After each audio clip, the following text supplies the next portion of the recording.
Hey, I'm John Cannell, and today on Preppy Kitchen, we're making a hearty, delicious turkey chili. So let's get started. First off, grab a big pot. I'm using a Dutch oven today, and we're gonna add about 2 tablespoons of olive oil and place it over medium heat until it's dancing in the pan. While that oil's heating up, grab an onion. We're gonna give it a nice dice. Easy peasy. Now we want at least 4 cloves of garlic. It's totally up to you. My rule of thumb is usually to double the amount of garlic I see. I think 6 to 8 cloves would be good. 4 if you don't like it. All right, give your garlic a smash. That's the first thing in the entire history of the channel that's ever flown off the counter. Give your garlic a smash, and we're gonna remove the skin and mince it up. If I'm crying, it's the onion. I'm not sad, I promise. Well, that's very strong. You shouldn't chop or mince with your eyes closed, unless you're me. My oil's nice and hot. We're gonna grab the onion and pop that in. Grab a spoon. We're gonna stir this occasionally just so it browns and doesn't burn. Finish mincing your garlic. And can I tell you something? Of course I can. You're watching this video. All right, I have to share, this is one of the recipes that I make every single week. It'll change up eventually, but it's currently in my weekly rotation. I love having turkey chili. I'll serve it with like a ton of like really creamy avocado, a little cheese, maybe some fresh salsa, and that's like what I enjoy. And full disclosure, because some people that I talk to this recipe about get really heated, this is not a true Texas style chili because there will be beans in there. You can omit the beans. If it offends you, let me know in the comments if this is like a big deal for you, but I make it with and without the beans. It works either way, but I find them to be pleasant. All right, my garlic is nice and minced. I'm gonna add that in as well. If you did all your prep work ahead of time, good for you. I'm proud of you. You could just dump in all the veggies right now, but I didn't. So I'm doing it as I go. Either way, it's gonna work. It's not a finicky recipe in any way. This is actually one of those things where you can really play around with your ingredients and your spices. And as we go through, I'll tell you some of the things I've been doing because I use this recipe basically every week, and I always like to change one thing out just to play with it and have fun. So 1 bell pepper, we're just gonna give this a nice chop. Whenever I make this recipe, it's never, to be honest, it's never like this because I always double or triple it. I'll even make a quadruple batch sometimes if I know like, you know, I have people over or I just wanna like meal plan it out. It's a really easy recipe to scale up and just have like a big batch hanging in the fridge. It lasts for at least 4 days. We're gonna cook these until the bell pepper is like a crisp tender. That's good. I'm gonna grab a bowl now. I'm gonna say goodbye to my cutting board because I'm all done. Stir, stir, stir. And it's time to get my spices together. And here is where you can really go wild and make this dish your own. Into the small bowl, I'm gonna add 3 tablespoons of chili powder. I will say you should know the powder you're using because sometimes there's like different heats. So if you have a brand you enjoy, you keep using that brand. And if you switch it up, I would add in half the powder and just, you know, add more spice later when you can taste it. 1 tablespoon of cumin. There we go. Teaspoon of oregano. Dried. 1/4 teaspoon of cayenne. 1 teaspoon of salt. In you go. You can add more to taste later on. And about 1/4 teaspoon of cracked black pepper.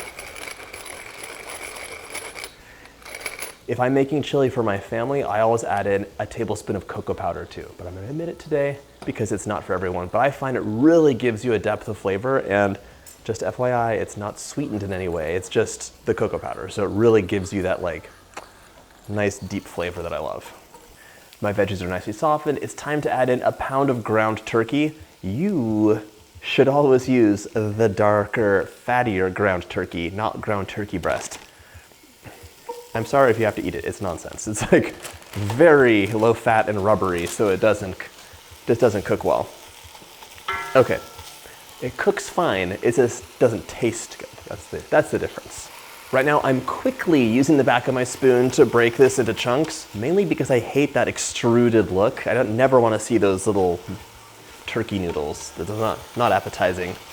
And once you've done that, we can add our spice mixture in. So give that a sprinkle.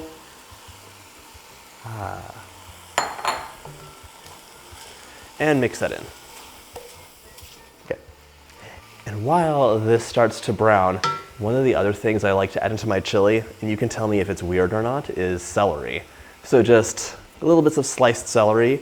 It kind of disappears, but it gives you a nice flavor. I love the flavor of celery in here.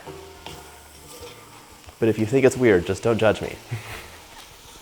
If you were gonna add that, I would say add in like 2 or 3 stalks, depending on the size, like 2 or 3 stalks. I think of chili as like a Tex-Mex situation. And the first mentions of it talk about this meat that's cooked with like as many peppers as there are like bits of meat in the pot. And it was just like a really basic way of serving cuts of meat.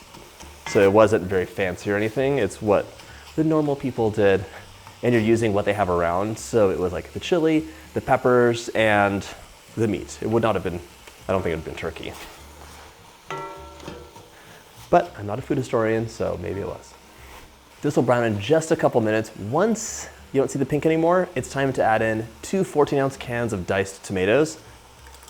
1 and 2. One of the reasons this dish is in my weekly rotation is it's so quick to make. You're doing a little bit of prep work, and you can do the prep work whenever you have a couple minutes throughout the day. Sometimes, if I'm really in a hurry, I'll actually like chop my onions and the garlic and everything else and just put it in a Ziploc bag or a glass container, and then come back to it the next day and cook it. So like if you're busy, you can stage the prep work out, and then this lasts a nice, it's so easy to reheat.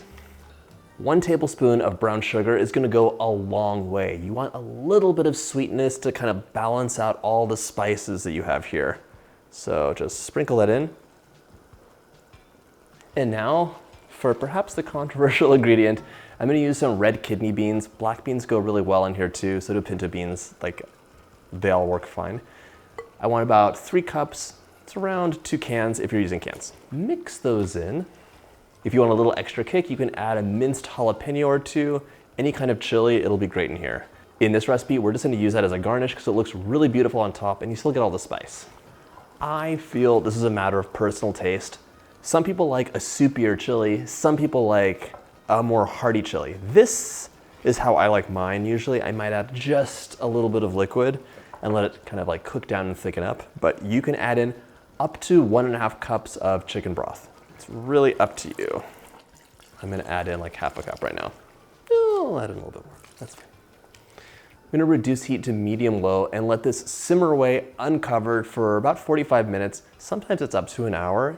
It's just to let the flavors come together and allow it to thicken up. And if you have someone in the household, like I do, who does not like anything too soupy, you could add 2 to 3 tablespoons of cornstarch to sprinkle it in and bring it to like a full boil for a minute while you stir, and it'll get a really velvety consistency as opposed to being soupy. So that's up to you too.